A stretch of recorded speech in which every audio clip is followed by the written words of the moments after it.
The political world was shaken once again as former President Donald Trump found himself at the center of another explosive controversy, this time during a high-stakes press conference alongside the President of Poland. I think we're probably having, according to what I read, even from two people in this room, we're having the most successful 8 months of any president ever. And that's what I want to talk about. That's what we should be talking about, not the Epstein hoax.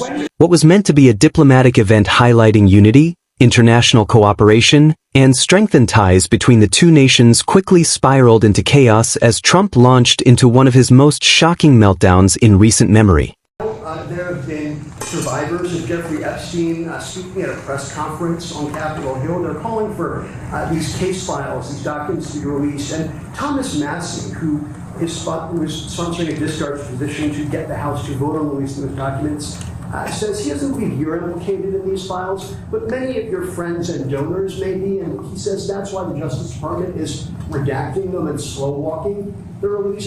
Is the Justice Department protecting any friends or donors, sir? So this is a Democrat hoax that never ends. You know, it reminds me a little of the Kennedy situation. We gave him everything over and over again, more and more and more, and nobody's ever satisfied. From what I understand, I could check, but from what I understand, thousands of pages of documents have been given. But it's really a Democrat hoax because they're trying to get people to talk about something that's totally irrelevant to the success that we've had as a nation since I've been president. Cameras were rolling, reporters were stunned, and the global audience could hardly believe what they were witnessing. This was not just a slip of the tongue or a heated exchange. It was a full-scale eruption that exposed Trump's fragile state of mind and left the Polish president visibly uncomfortable on stage. The event started as any traditional diplomatic presser might. The president of Poland addressed the media with calm, carefully chosen words, emphasizing cooperation in security, energy independence, and shared democratic values. But when it was Trump's turn to speak, the tone shifted dramatically. Instead of focusing on alliances and policies, Trump immediately went on the defensive, railing against critics back home, attacking the media, and bizarrely bringing up unrelated grievances. Journalists in the room exchanged bewildered looks, as it became clear this was no ordinary political address. It was Trump unraveling live before an international audience. Witnesses say that Trump's tone grew sharper with every question. One reporter asked about U.S.-Polish relations in light of recent global tensions, but instead of answering, Trump lashed out about fake news, calling American journalists traitors and accusing them of working against him. He even slammed the current U.S. administration, claiming they were weak and incompetent, comments that left the Polish president shifting uncomfortably beside him. The awkwardness in the room was palpable, with even Trump's own aides looking uneasy. At one shocking moment, Trump raised his voice and accused European leaders of taking advantage of America, a statement that drew gasps from some in attendance. While the Polish president attempted to keep his composure, cameras captured his tight smile and tense body language, signaling that he was doing everything possible to avoid escalating the already volatile scene. Instead of a show of unity, the presser had transformed into a spectacle of chaos, with Trump's temper overshadowing any diplomatic progress. This meltdown comes at a time when Trump's political and personal pressures are mounting. With ongoing investigations, mounting legal troubles, and growing concerns about his health, many are asking whether these public displays of anger and instability are signs of deeper issues. Social media erupted within minutes, with clips of Trump's fiery outbursts spreading like wildfire. Hashtags like #TrumpMeltdown, #PolandPresser, and #GlobalEmbarrassment began trending as users debated whether this was Trump being unfiltered, as usual, or whether it reflected a much more alarming decline. Critics argue that Trump's meltdown is not just embarrassing but dangerous. Diplomacy requires composure, strategy, and respect, even when differences arise.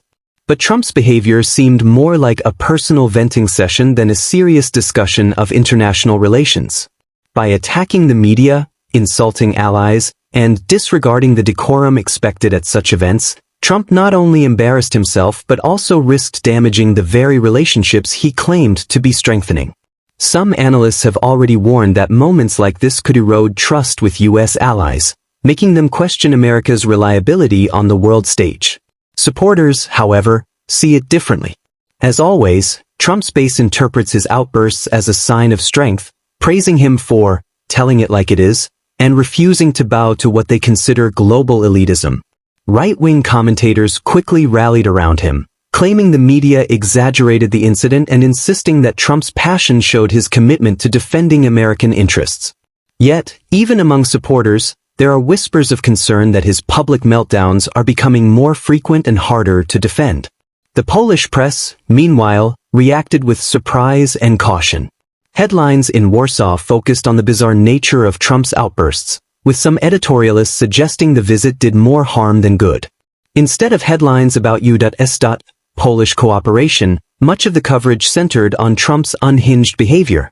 For Poland's president, the visit may have been meant to solidify a strong alliance, but instead, it left him caught in the middle of a public spectacle that quickly became international news. Political experts note that this incident adds to a growing pattern. Over the past year, Trump has increasingly struggled to maintain control during public appearances, often lashing out, slurring his words, or drifting off topic. Each meltdown raises fresh questions. Is Trump truly fit to lead again? Can he handle the immense pressures of the presidency, let alone maintain delicate relationships with foreign leaders? And perhaps most importantly, are world leaders beginning to see Trump not as a formidable negotiator, but as a liability? By the time the presser ended, the damage was already done. Reporters left buzzing about what they had just witnessed, while social media analysts predicted this moment would dominate headlines for days. Trump exited the stage still fuming, while the president of Poland quickly wrapped up the event, eager to move past the debacle. But for millions who watched, the image of Trump red-faced, shouting, and losing his grip in front of an international partner will not be forgotten. This meltdown is more than just another viral clip. It's a symbol of the growing unpredictability surrounding Trump. For critics, it's further proof that his return to political power would be reckless. For supporters, it's another fight against a world they believe is aligned against him. But one thing is certain, Trump's press conference with the president of Poland will go down as one of the most chaotic and uncomfortable diplomatic events in recent memory. And as the world replays the footage again and again, the question lingers. If Trump can't keep control during a simple press event, how could he possibly handle the pressures of leading America again on the global stage? Been given, but it's really a Democrat hoax because they're trying to get people to talk about something that's totally irrelevant to the success that we've had as a nation since I've been president.